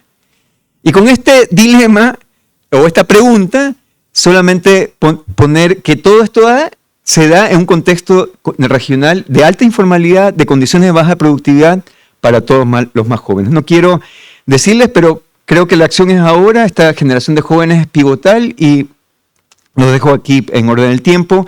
Dos informes que participé, el que lideré a nivel regional, Juventud en Cambio, sobre los impactos de los condicionamientos de informalidad a nivel regional, y el Global Employment Trends for Youth del año pasado también. Así que les voy a dejar ahí para decirles nada más. Muchas gracias. Gracias a ustedes. Muchas gracias. No sé si tenemos preguntas. Mientras alguien se anima, quizá una reflexión a partir de lo que hemos venido conversando de este vínculo entre educación y trabajo. ¿Cómo se vincula, y te miro a ti, Manuel, que partiste en la reflexión, un estudiante con las 8.300 carreras que hay en el sistema chileno? ¿Cómo entiende esa oferta de 17.000 programas? Y de otro lado, ¿cómo lo entiende la empresa? Que supongamos que va a contratar y que quiere traerse a una persona bien cualificada. ¿Cómo navega por fuera de la variable prestigio? Que es como también algo que nos señaló como el prestigio de la institución asociado a cierta carrera. ¿Qué hacemos con esa productividad del propio mercado educativo en este sistemazo que tú llamas? Pero no sé si no quisiera volver a hablar, porque también, pero muy breve para la respuesta.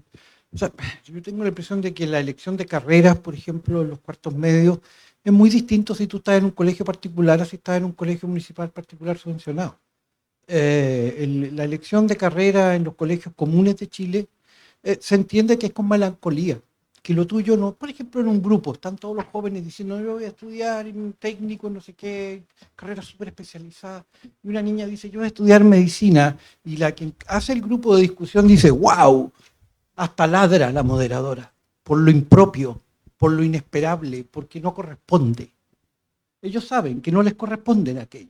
Eligen carreras de educación superior, pero saben que es superior e inferior. Y eso se hace con esperanza y con melancolía, de lo que queda fuera del horizonte de posibilidad. Todos pueden, pero no todos pueden a lo mismo, y lo saben. Y lo saben los papás cuando ponen a sus hijos en los colegios particulares subvencionados. Que con eso lograrán entrar a esas carreras porque no les van a pedir el puntaje, y con eso podrán sacar también un bono salarial eventualmente. Si es que, porque nos faltan los promedios aquí, no sabemos si estos son de promedio, y efectivamente en Chile ser profesional de la Chile o la Católica, o de la Adolfo Ibáñez, o de alguna universidad de prestigio, efectivamente implica cambios muy notables de salario. Porque Chile es de apartheid. En Chile hay dos tipos, y los que están en el 8%, en el 10% superior, tienen unos niveles que no tiene el 90% restante, y es brutal el salto. De modo que todos los promedios, a mí me parece este tema, ¿no? ¿Cómo es que no haya un dato nítido? La palabra nítido viene de los flaites. Flaite le dice nítido al sujeto claro. preciso. ¿Cómo es que no tenemos todavía, como querría el Flight y nos planteara aquí, en esta facultad, denme un indicador nítido de la empleabilidad? Cuando yo planteé estos asuntos, por ejemplo, me llamó, y no hay infidencia, porque fue una conversación no secreta, claro, fue personal. No nombré a quién, porque quizás alguien quiera estar fuera, y correcto. Pero de alguien que estuvo a cargo de todo esto, que creó el CAE, de todos estos sistemas. Sorprendidísimo de lo que yo planteaba. Y preocupadísimo. Hablando latamente de en qué lío estábamos metidos. Y después se nos olvida. Y tenemos miles de cálculos. Pero el dato simple, si alguien estudia para ser técnico, ¿va a ser técnico? ¿Va a ser profesional? Y si no, ¿quién responde? Porque no es un asunto de un individuo, es un asunto de cohortes de cierto tipo de instituciones masivísimas. Y no un problema que se haga mal, ni que sea... No, es que es el modelo de desarrollo de estas corporaciones, de todas.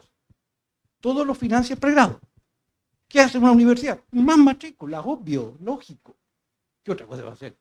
Si el sistema obliga a eso. Y por eso que llegamos hasta el tope, ya no haya... ¿Qué carrera elige? Depende de la que puso el instituto en el barrio. Ahora no es la universidad en el centro, en cada barrio. Y es la carrera que toca. Todos los barcos sirven en la esperanza de no ser jornalero para siempre. Y está ahí, podré, si puedes.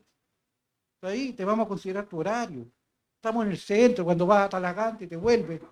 Ahí te bajás en la estación central y todo acá. ¿Por qué? Porque no le van a poner en otro lugar que lo desvíe, porque ahí lo revientan.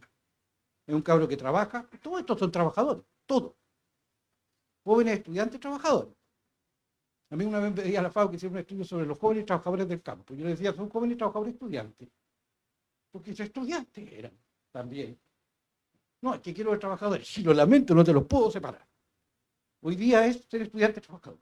Y es un guión. Me lo enseñó un cabro en el Liceo de Zúñiga, que me dijo, profe, hablemos de estudio-trabajo. Un guión que se comió. Tenía razón, él era estudiante trabajador. Entonces, no sé si eligen, toman la chance y no sé qué más decir en realidad, porque lo que a mí me sorprende es que no haya un dato claro. ¿Por qué? Si es la variable fundamental del sistema. Es la variable. Los jóvenes que salen de este sistema, el sistema es la productividad de nuestro trabajo. ¿Entran a trabajar como técnicos o no? Y eso no tiene una medida clara. La empleabilidad de la que se habla no termina por ser que usted está siendo empleado como profesional. ¿Por qué no miden eso? ¿Por qué nadie lo mide como tal?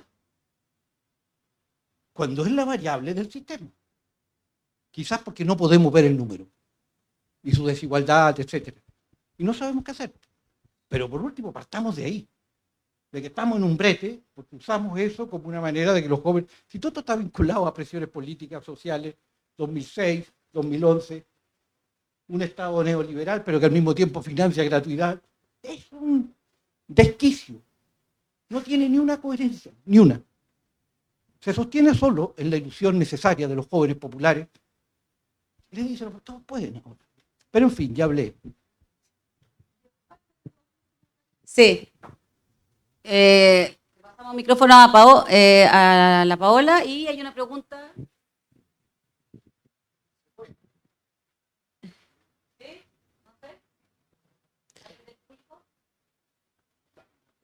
Sí, solo yo quería hacer un comentario a propósito de lo que dice Manuel. Lo que él retrata es, bueno, una gran frase que es una decisión que es entre lo deseado y lo posible. Siempre es una ecuación. Pero lo que sucede también en esos marcos es que hay una absoluta, bueno, pero en todos, también una absoluta reproducción de las elecciones, ¿cierto? O sea, los referentes, bueno, pero eso ocurre en todos los segmentos y clases.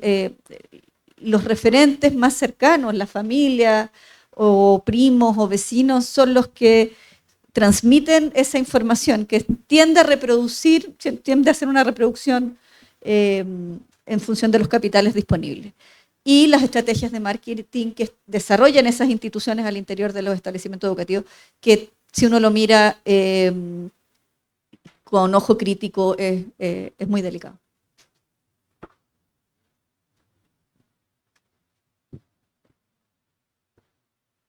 Bueno, si no hay comentarios, le damos las gracias y ya, al tiro a la palabra. Voy a aprovechar de lanzar entonces una pregunta que yo tenía, pero porque la he echado de menos desde la mañana. Inteligencia artificial, tecnología, robotización, no sé, mercado del trabajo. ¿Qué pasa con la parte ética? Porque ahora que el ChatGPT me sirve para todo, también me sirve para trabajar en un banco o para trabajar para el narco. O sea, ¿dónde? Pero no sé si como dejar también como puesta esa reflexión respecto a los principios éticos y valóricos de la formación de las personas, porque esos son los profesionales que después van a generar otros trabajos o mejores trabajos.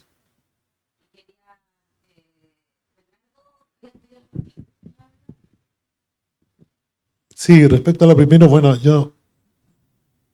no hay quien yo creo que esté en desacuerdo de que la desigualdad en el sistema escolar se va a reproducir en las elecciones de educación superior, tanto en puntajes como en el capital cultural necesario para decidir la mejor carrera. Ahí yo creo que no hay mucha novedad. Sí hay datos de subempleo, digamos, de cuánto se pegan, hay gente de clase UC, ¿no? Uno puede cuestionar la metodología, pero que existe. Mi experiencia trabajando en una universidad regional, como el colega también, en Santiago, es que igual llegan estudiantes de diferentes lugares en las universidades regionales en particular, muy del interior, no solo de la gran ciudad, sino que la universidad en la ciudad, en el área que está, la región se vuelve un referente. Y eso le cambia la vida a los muchachos, o sea, es diferente. Manuel, que trabaja en la Universidad de O'Higgins, yo me imagino que la gente del interior de la sexta región o de la costa de la sexta región ven a la universidad de forma diferente ahora que hay una universidad en Rancagua y ven ciertas posibilidades que antes no estaban en ese lugar. Respecto a la ética, bueno, obviamente hay un problema ético fundamental que en el fondo la ética del ChatGPT o lo que sea no lo vamos a situar acá. Va a venir de Estados Unidos, qué sé yo. Hay un problema de la ética, cómo los estudiantes van a usar esto. Pero también yo creo que hay un tema ético de la investigación misma. Yo veo colegas que usan la inteligencia artificial así como una herramienta tan rápido que un poquito va en contra de la idea de investigación, que yo al menos, entiendo que todos buscamos entender el mundo, ¿cierto? Hay algo particular del ser humano que busca entender la naturaleza, aprender más. Y en parte por eso nos volvemos investigadores, yo creo, que nos interesa saber más de algún tema. Y de repente la inteligencia artificial se vuelve como este mago que yo le doy un deseo y me entrega la respuesta. Y no hay un ejercicio cognitivo quizás de decir de vuelta, bueno, esto me entregó esto y ya dejo de cuestionar. Es como cuando uno usa la calculadora y no piensa en realidad cómo esta cosa, qué es lo que estoy haciendo. Simplemente aprieto unas teclas y tomo dado lo que entrega de vuelta. Y ahí hay un tema ético importante de cómo nos cambia a nosotros como académicos y cómo cambia el quehacer mismo de la universidad. En el panel pasado hablaban de aumentos de productividad. Bueno, una de las cosas que se ha visto en la investigación en temas de investigación de materiales de la aplicación de la inteligencia artificial es que puede ayudar a descubrir nuevas propiedades de los materiales, lo que a esta facultad le viene fantástico, ¿cierto? Descubrimos nuevas formas de generar materiales, nuevas propiedades gracias a la inteligencia artificial, pero al mismo tiempo se veía que además los mejores investigadores encontraban más cosas, pero curiosamente estaban más infelices, porque se habían vuelto en una especie de otro computador que básicamente su rol era como ver lo que les tiraba la inteligencia artificial, decir que sí o que no, y como que habían perdido cierta imaginación aparentemente, cierta satisfacción con el trabajo. Y ahí yo creo que hay un tema importante para la universidad. Y en general yo pienso que ante todos estos desafíos nosotros tenemos que aumentar la velocidad de generación de información y de reacción de la universidad.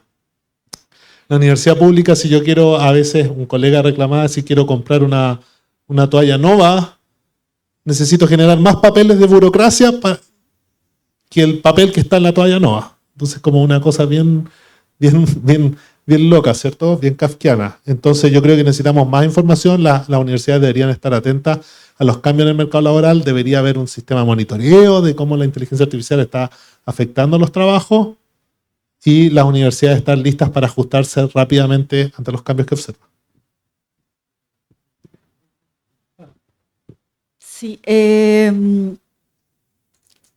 yo creo que, bueno, en general hoy día todos los programas de formación tienen algunos cursos de ética con distintas orientaciones. En el caso de la formación de la educación técnico-profesional hay algunas experiencias súper virtuosas en torno a cursos de ética aplicada, situados en los sectores socioproductivos, en las áreas que de alguna manera permite un diálogo mucho más virtuoso en torno a los principios filosóficos y más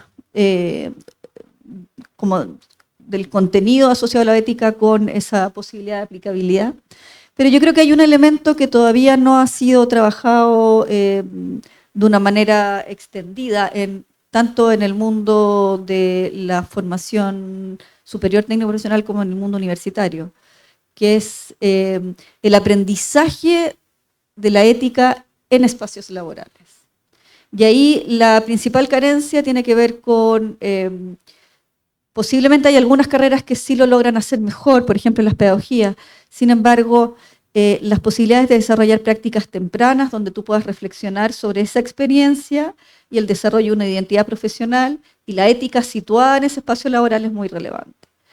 Y eso muchas veces en la mayoría de los programas de formación no está asociado a una estrategia o un desarrollo de un dispositivo de monitoreo y de acompañamiento a los estudiantes que permita que esa reflexión pueda conllevar a aprendizajes en torno a eso que, por cierto, los empleadores reconocen como una de las principales virtudes al momento de tener que seleccionar trabajadores. No solo las competencias específicas, sino que también esas competencias de carácter transversal y sobre todo esas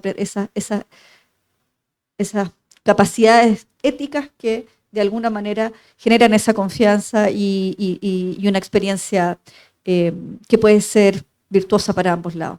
Entonces, si tú me preguntas, yo creo que el principal déficit está en esos dispositivos no solo de seguimiento, más bien de acompañamiento a esas experiencias prácticas donde la ética se pone en juego.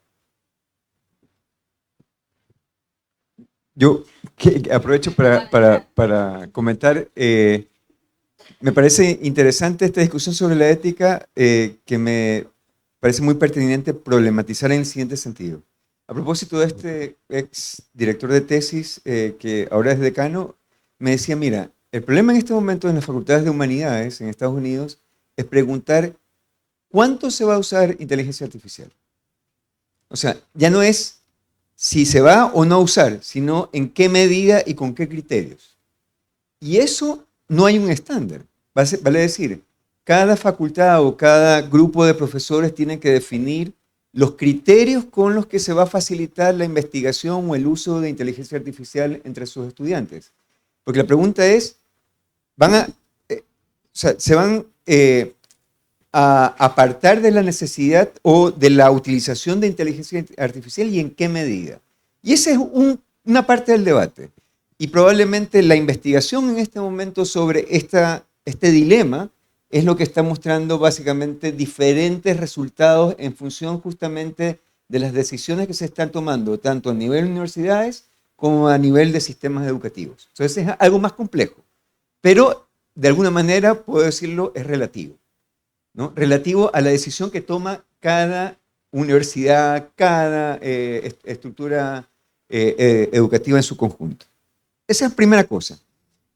Lo que más me preocupa, y ahí está vinculado con mercado laboral, es este siguiente dilema que es el que me llevó a plantear esta investigación que voy a desarrollar, espero, durante este año para lanzar el próximo año. Y es la siguiente dicotomía, que conversa con mercado laboral. ¿Qué pasa si pensamos en cómo ingresan los estudiantes, los jóvenes al mercado laboral? Y básicamente todos los jóvenes, todos, ingresan a una especie de situación como de pasantía, vale decir, hacen tareas rutinarias, aprenden el sistema, etcétera, etcétera. Pensemos en el caso de que las unidades productivas, instituciones utilizan inteligencia artificial para hacer todas esas tareas. ¿Qué incentivos hay para contratar a una persona joven que básicamente tiene que empezar el proceso de inserción en el mercado laboral desde la repetición de esas tareas rutinarias. Y ese dilema es ético y me parece esencial. Porque definitivamente lo que yo preveo, y es una de las cosas que tras hacer el estudio me quedó así, créanme que me quedó con una preocupación esencial, es cómo aseguramos que esto no se convierta en una especie de cuello de botella en el corto, mediano plazo across the board. Y aquí eso tiene fundamentalmente incidencia en básicamente el producto de las universidades. Porque es una situación que al comienzo parecía distópica, pero cada vez es mucho más presente que finalmente las unidades productivas tienen que decidir si, para que tengan una idea, bien lo dijo Mark Zuckerberg, creo que fue, que ChatGPT o algunos de los mecanismos de inteligencia artificial son como contratar un PhD o 4 PhDs en $200 el mes. Y si vas a contratar a una persona recién graduada en $800,000, en 800,000 pesos, a 5, o sea, básicamente tienes todos los incentivos para hacer reemplazo. Y es una preocupación. A mí, honestamente, cuando llegué a ese convencimiento y tomé la decisión de plantear esa investigación, créame que es una situación que me violenta, que a mí, en lo particular, me preocupa extraordinariamente. Porque siempre uno parte de la base de llevar el argumento al extremo. Obviamente eso tiene matices, porque no sabemos cuándo se va a implementar absolutamente inteligencia artificial, pero es un tema que nos debiera llevar a pensar con fuerza. Dos comentarios no muy breves. Uno, efectivamente, trabajo en la Universidad Estatal de O'Higgins y es un honor, digamos, y efectivamente ha llegado a todos los pueblos. Una de las cosas más hermosas que viví fue eso. Yo vivo en un pueblo campesino en la zona, y cuando en el almacén me hablaba la señora, que además es pariente, obviamente, de que la tal está estudiando en la universidad, y era la misma, realmente fue todo un... Ahora, es una rareza. De hecho, la Universidad de O'Higgins podría no haber aparecido, porque de hecho durante 30 o 40 años no hubo ninguna creación de institución pública. Por lo demás es selectiva. No está hecha para tener, de hecho no ha crecido en números gigantescos, ni va a crecer en números gigantescos. Tiene el mismo principio de las universidades estatales que tratan de cumplir la tarea como pueden, porque efectivamente también vive del pregrado, como todas. Pero es selectiva y mantiene un estándar. Por lo demás fue dirigida por Rafael Correa, gran ingeniero de esta casa, digamos. Yo lo acompañé en la tarea allí, ¿no? Y respecto al tema ético, me complica. Me complica porque es como pedirles ética. Nosotros pedir ética. ¿A quién? ¿Quién pide ética hoy día? ¿A quién? ¿De dónde? ¿De Estados Unidos? ¿Qué ética? Veamos en lo que andamos. Si la jugada es que tú te hagas y puedas conseguir la diferencia a lo mejor de salario, ojo, en los fondos donde nadie tenía títulos profesionales ni técnicos, también había tres veces el salario. El llavero ganaba 3 veces que el peón y eran primos. Ahora también hay diferencias de salario. No sea que los estudios superiores, inferiores estén sirviendo para la diferenciación interna de las clases populares, que si no sería igual, porque creación de valor parece que no ha habido. Entonces el tema ético, y ahí termino, digamos, es más bien devolvámonos a todos como la pregunta, es decir, ¿en qué anda esta historia? Si alguien cree que podemos influir en ética desde la cátedra solo, en medio del desfonde epocal en el que estamos, es complicado. Yo creo que hay que apuntarle a ver cómo ir construyendo desde donde uno esté, las posibilidades. No hay más ética que esa, creo, de intentar construir las bases de una conversación ética. Hoy día cualquiera dice cualquier cosa. Un señor dijo que no le gustaba la pena de muerte porque quería que el sujeto sufriera más. ¿Qué es eso? ¿Qué es eso? Y eso pasa en el diario y nadie le dice, disculpe señor, ¿de qué está hablando? ¿No sabe usted qué es la pena máxima? Usted quiere más pena. Y eso existió en Chile por lo demás. En fin. Entonces, creo que la pregunta ética se va directo a la política. ¿Qué política haremos en la década que viene para que la pregunta ética pueda tener algún sentido? Creo. Muchas gracias a los panelistas por esta participación, por sus comentarios, sus reflexiones. Bueno, se llevaron el libreto, pero un aplauso para el panel.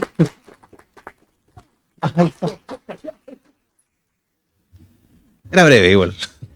No, en nombre de la Subsecretaría de Educación Superior agradecemos la asistencia de todos y todas en esta jornada y esperamos que instancias como esta sigan enriqueciendo el debate en estos tan importantes temas país. Así que muchas gracias y nos vemos en otra oportunidad.